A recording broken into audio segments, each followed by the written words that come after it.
Hey, what's going on, all my nobles and peasants? It's your noble host, Rob, with his noble knight, Sir William. Hey, guys. And before we get started, I got some Twitter shout-outs today for GOC's Movies, Matt Nigel, Film Review with Rosa. We got Kevin Brackett, Ryan L. Terry, Dan and Nancy Tweet the Movies, Matt Hurt, and Colby Mack. Hey guys, thanks for the awesome conversation on Twitter the other day. And man, we're gonna get started on that Game of Thrones Season 8, Episode 5 recap. Yes, sir. And oh boy, what an episode it was.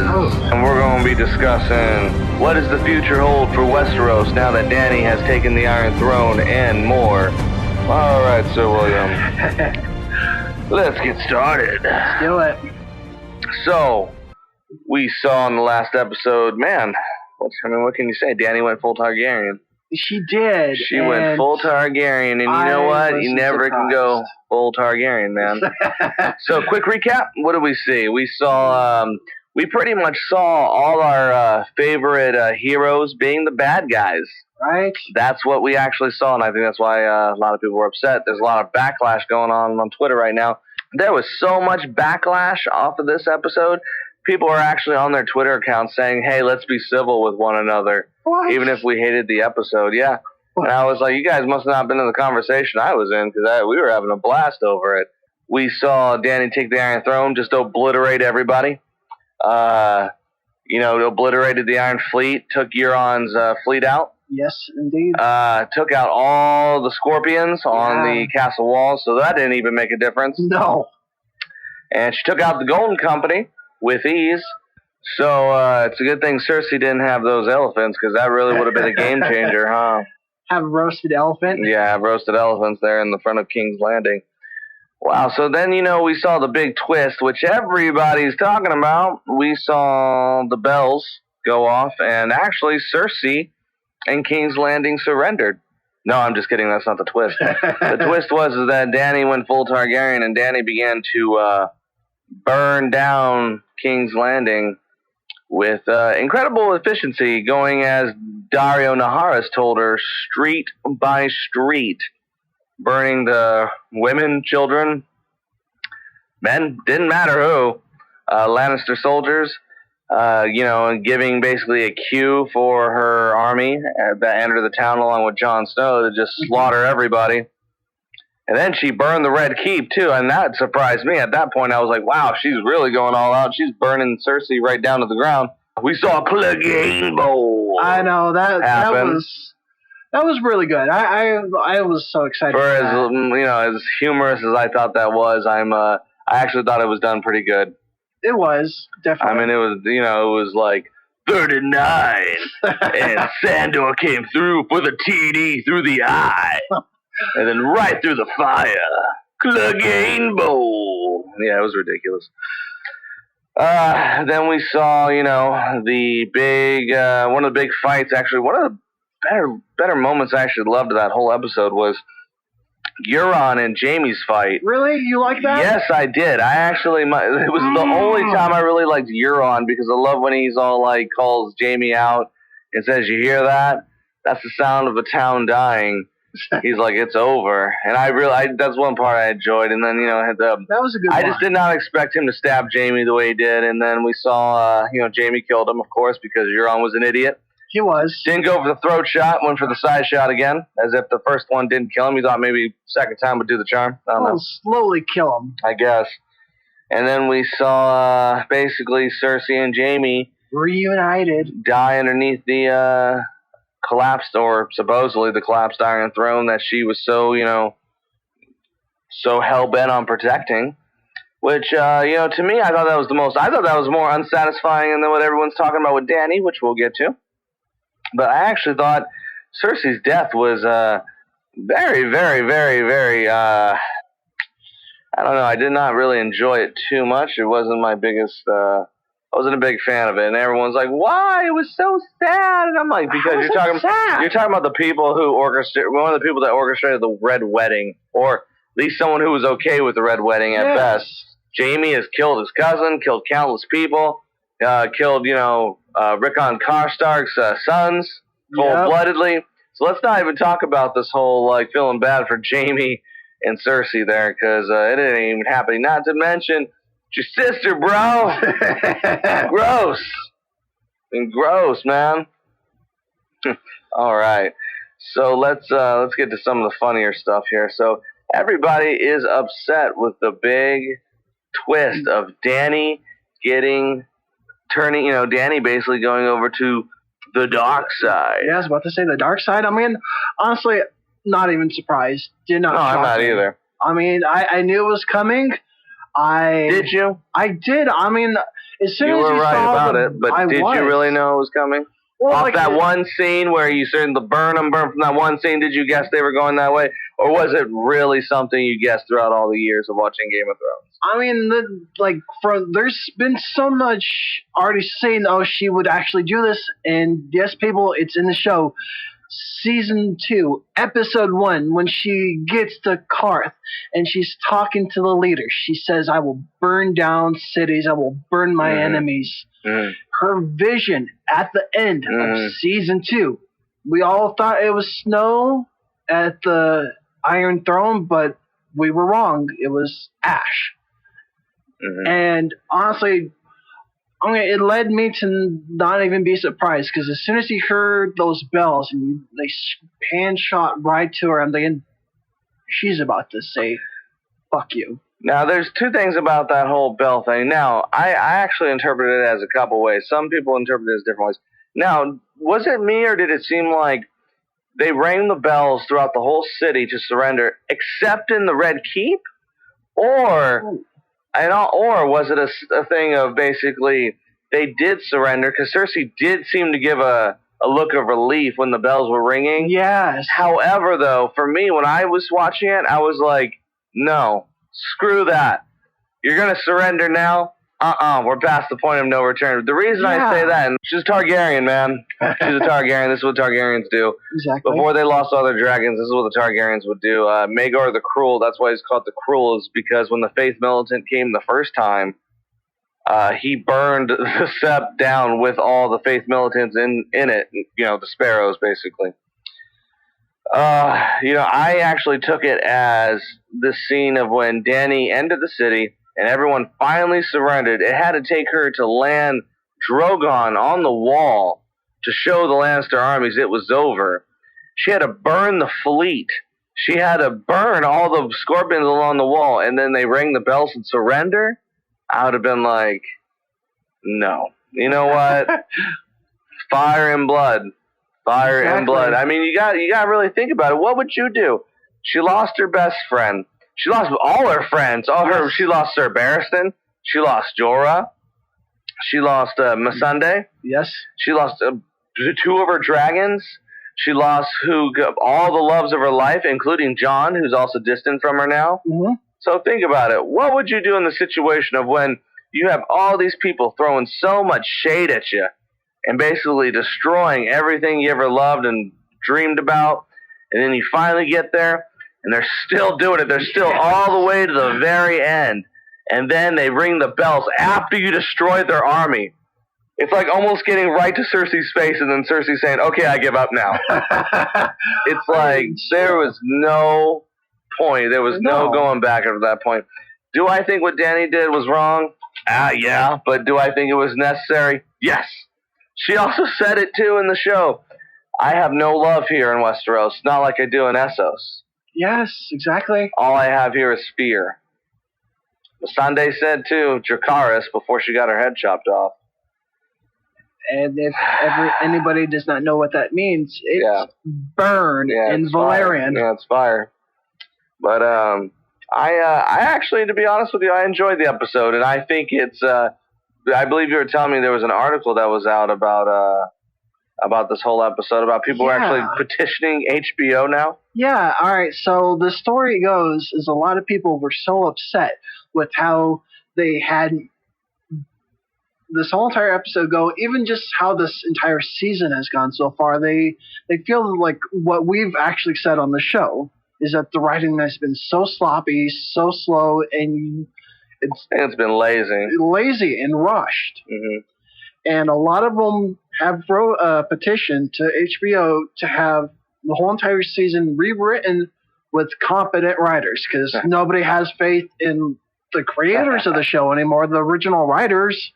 I mean, and honestly, I don't blame them. I don't blame them at all. Well, what really made you upset? I mean, come on. I know why this season has made me upset, but why hasn't it made you upset? I mean, just looking at how we've talked about the show, like even from the last episode with them dragging it on, there was so much stuff they could have done, and it's been rushed. And the writing's just been terrible. I mean, I understand that they have to skip ahead of parts and kind of rush things, but come on, slow it down a little bit. I mean, they could have burned down King's Landing in the last episode and have Dany take the Iron Throne. Have her sitting on it. Have her as the Mad Queen. The reason I'm upset with the show is because I think it's lazy writing on the front of this whole idea of like, Rhaegal, he's fine. We're gonna have him up for the next episode. He dies. He's not fine. Or, hey, look, this character's back. This character dies. That's lazy writing to me. I agree with that too. The idea, though, that this whole premise of Dany all of a sudden being written as this bad person, I gotta tell you, I loved it. I absolutely loved it. I thought out of all the things the show has done, and by that I mean ruining the long night, because originally that's why I'm also upset about this whole season, is because it was supposed to be all about the long night. It was never supposed to be about the war in the South. The whole point of the whole show was supposed to be about the long night. Now they turned that around and they made it, be again about the war in the South. The fact that Dany, as we have said on this podcast, if you have been listening, has been this constant rise, this constant hero character along with Jon of, always gaining the momentum, always, gaining support. First, she didn't have anything. Now she had an army. Then she had dragons. Then she had dragons. Then she had an army. Then she had all these things. She was on the constant rise because she was the heir to the Iron Throne. And you loved her. You think she's an awesome, great character. Everybody loved her. But I could not think of a better George R. Martin twist than to have her go rogue in the last bit of the season. I gotta tell you, I love it. I absolutely... I thought it was better than Arya killing the Night King, which I thought was absolutely ridiculous. I personally would have rather have Jon kill the Night King in some fashion. But, it is what it is. That's the way they wrote it. I disagree with that aspect. But the whole Dany going complete Targaryen on everybody, I loved it. I don't see anything wrong with this season. I understand why people are upset. And this is actually some of the things I wanted to get into on that I have to address off of Twitter.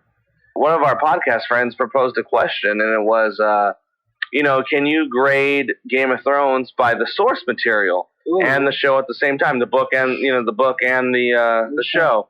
And I said, mostly you have to judge them separate. Yes. However, for Game of Thrones, though, it borrows so much off the original story that, you can judge it because the execution has to be done correctly. Mm-hmm. I mean, the execution is everything from the characters to how the plot develops, everything about the story. And this guy goes on here to tell me that borrowing is irrelevant. What? That borrowing is actually irrelevant. And he cited, the Marvel comic universe. Oh, whatever. And I simply asked him, have you read all the books and lore? Told me no, but that's irrelevant too, because that's like asking every MCU, basically Marvel comic universe fan, if he's read every single Marvel comic to be able to judge a movie. There's a big, huge difference between writing a series based off a comic universe with multiple universes and a mythopoeia. And if you don't know what a mythopoeia is, it's basically a lore, like a fantasy, like Lord of the Rings is. Lord of the Rings actually has a Bible to it called the Silmarillion, in which Lord of the Rings is actually all written off of. Same thing with Game of Thrones. It's called The World of Ice and Fire. Now, if I was to write a story about the Bible, and you were to read it, how would you judge me off that? Would you judge me off the book? Or would you judge me just off the story itself? No, you would obviously have to go look back at the source material in which I took it from. Exactly. Same thing with Marvel.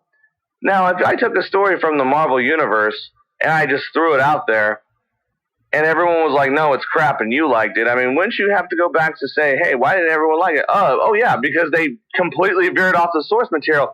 Might I add, that's only the reason Marvel has gotten better, too, is because they stay more close to the source material without straying away. Exactly. So your whole borrowing is irrelevant? No, actually, it's exactly the reverse.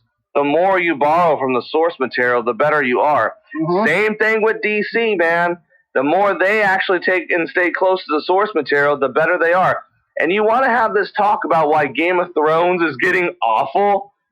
Duh, because they strayed so far from the source material. I mean, everybody keeps saying over and over and over, I hate these seasons. I hate these seasons. Why? Guys, because everything after Dance of Dragons is fan fiction. And that was after season 4. Yep. So everything after season 4 is completely off the cuff. So if you hate it past season 4, then yeah, that's because they stopped taking so much from the source material. Kobe Mack here. He actually asked me on Twitter. He said, you're a book reader. Cersei's prophecy not playing out in the show, which technically never acknowledged it. How is that for you? Okay, well, actually, I'm not quite sure how that question is supposed to go because they did acknowledge it. They did. I'm not sure what exact season it is, but it's where Cersei and her friend are going into the witch's hut. I mean, so season 4, season 5. Yeah, so if you're talking about that part of it, yeah, they did acknowledge that, but it actually did happen. I mean, they never said it exactly. It was Marjorie Tyrell. They just said it was someone who would be more prettier and fairer than her that would cast her aside. So you could take that as Dany too. How do I feel about the show veering so off of like prophecies? Well, first of all, they don't add a lot of prophecies in the show. No. There's quite a bit that they don't ever talk about. And then there's one specific that they've just slapped in the face that I cannot believe they actually slapped in the face, which was the Azor Ahai one, which was the prince that was promised that you see them entertain throughout the whole show. Cersei's prophecy, am I upset that didn't come true? Kind of did. I mean, am I upset that it didn't play out exactly as the way I would like to play out? Not really.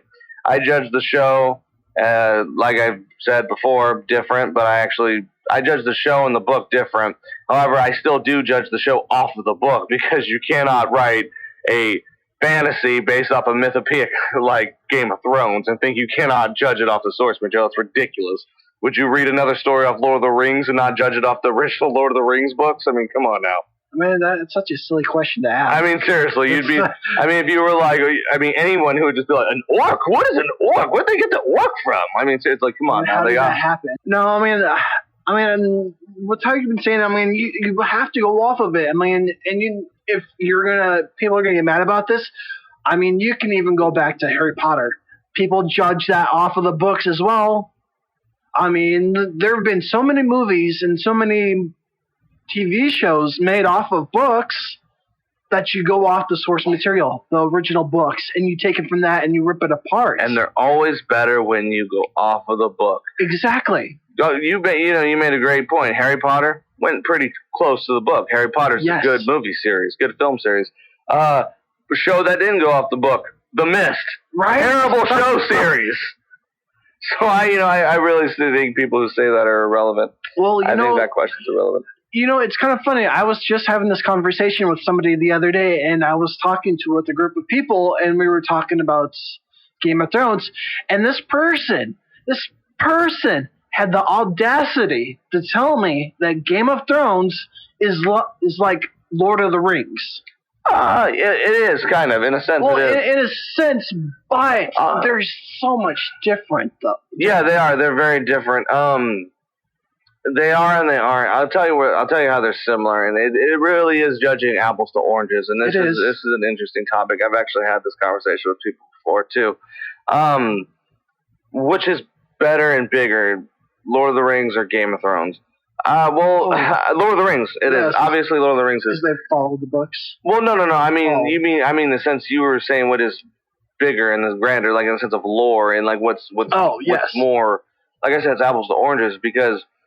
And I've always wanted to talk about this conversation, or I've always wanted to talk about the subject because they're both mythopoeias. Let's get that out of the way. They both are. They both have source material Bibles, basically. Game of Thrones has the World of Ice and Fire, while Lord of the Rings has the Silmarillion, which is we don't know what either one of those books are.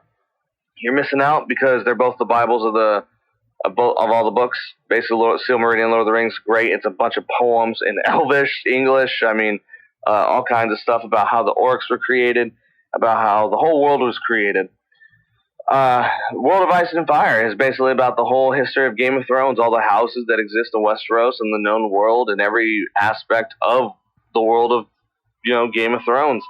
Now, the difference between the two is that Game of Thrones is a little less more fantasy-ish, meaning it's more focused on the families and the houses with a little bit of fantasy on the side, such as the Children of the Forest, the White Walkers, mammoths, giants, little things like that. As Lord of the Rings, I mean, you got like Luvatar, which is the god who basically, and then there's like the minor characters, like Gandalf, I can't remember what their names are, but they're basically forms of angels. And then, and then you got the orcs and the elves and everything like that. Now, here's where Lord of the Rings does beat out Game of Thrones. Now, Lord of the Rings has its own language. It does. It has Elvish in it, and it has all these different forms of Elvish. And many people are saying, well, so does Game of Thrones. Actually, a lot of the Game of Thrones language you hear is actually made up on the show. So that's one of the big differences are. In the forms of detail, though, I would say still goes to Lord of the Rings. I mean, even though Game of Thrones is very detailed in the lore, it's still recycled. There's a lot of recycled names, recycled stories, basically everything is recycled in Game of Thrones. I mean, that's how we're able on this podcast to guess a lot of the current season, because we've read the books and we know kind of already the history and the lore, so it's kind of easy to guess what happens because they take a lot from the source material. Yes, they do. So it's kind of easy, but overall, Lord of the Rings is still much grander, but it's a very close tie. I mean, I would have to say Lord of the Rings would get like a 9.9, Game of Thrones would get like a 9.8. Very close. Yeah. I want to switch it back over to the show real quick. And how we saw the episode end with Arya just wandering the streets covered in soot and blood. Oh, after her big episode with Sandor and the whole revenge. Sandor. I don't know if I like that. That's the only part of the show I didn't like that time. I mean, I was honestly disappointed. I mean, because they made such a big deal about her Arya finishing off her list and Sandor saying, "No, you don't want any part of this. Go off, girl." I mean, really? Yeah, everyone was like, that's why I understand. She was all of a sudden, she changed her mind about revenge, and she's like, oh, no, I don't want to kill Cersei. It's like, then why don't you just marry Gendry? I know. I mean, if you didn't want, you're like, oh, I'm not a lady because I have to go assassinate someone. Then you're like, oh, I'm a lady. I don't want to, go kill her. I just thought it was dumb. Yeah, that everyone liked it. Some people liked it. I thought that was the most dumbest part of the arc. I mean, it just pissed me off. I mean, that was, to me, that was another reason why I kind of hated the writing for this episode, is because they just killed off all that they just did from the past 5 seasons. Her killing off one of these guys one by one. Mm-hmm. And this question was even brought up to me too by my brother. He was wondering about the horse that wandered. Oh, the pale horse? The pale horse. Yeah, I actually thought that right away. I was like, oh, look, Death is giving her a way out. Well, my brother actually was asking me if Bran actually warged into the white horse and went to go find Arya and just was waiting for her. Interesting. That's an interesting theory. That's just like the theory I also heard about Varys poisoning Dany. I heard that too, yes. That basically the subtitles are, when you watch the episode, is that Varys is all like, the little girl tells Varys, they're watching me, and he's like, oh, we're in the kitchens, and he's like, what's she been up to? And she's like, she hasn't eaten. He's like, oh, we'll try again at supper. Yeah. So that was an interesting notation, but I personally don't think Varys would do that because he has no need to. Well, he has really no need to. Even though he thought Dany was, I guess you could say, mad, he really didn't know at first. I mean, come on now. True. I mean, that's silly. I'm talking, and I'm going completely off the book. Varys wouldn't do that, but the show Varys, I thought he was even a cheap way to die. I didn't even agree with that way. No, I mean, but it is what it is, though. But Dany does say, if you betray me, I'll burn you. Yeah. But yeah, I mean, honestly, I didn't think Varys was trying to poison her? Because to me, it seemed like he was worried about her well-being, basically. Yeah, that's what I thought too. And like, and there are small like little details too, like people brought up like from the first to go off the first season, the whole letter Ned writes saying that Joffrey is not the true king. It's one of Robert's bastards, and that's what a lot of people were thinking what Varys was writing. Jon Snow. Ned said it. Stannis is the true king. Oh yeah, Stannis was the true king. But I found that kind of nice to kind of put some of the first season back into the last season. Other than that, I mean, nothing else surprised me. I enjoyed it. I mean, it was a good episode, and for those who didn't know, Jaime said to Bronn that I would want to die in the arms of the woman I loved. And yeah, everyone thought that was Brienne.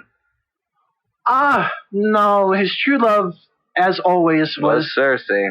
His sister. Yeah, I thought that was gross. That's all I could ever think about too. That's your sister, bro. Just like him and his Aunt Dany. I mean, just like Jon and his Aunt Dany, man. Oh, yes. But, alright, I think that's going to wrap it up for this recap. And we're going to actually end this one off for a send-off to Cersei here. In this is going to be the Reigns of Castamere on Real Sharks, Game of Thrones podcast.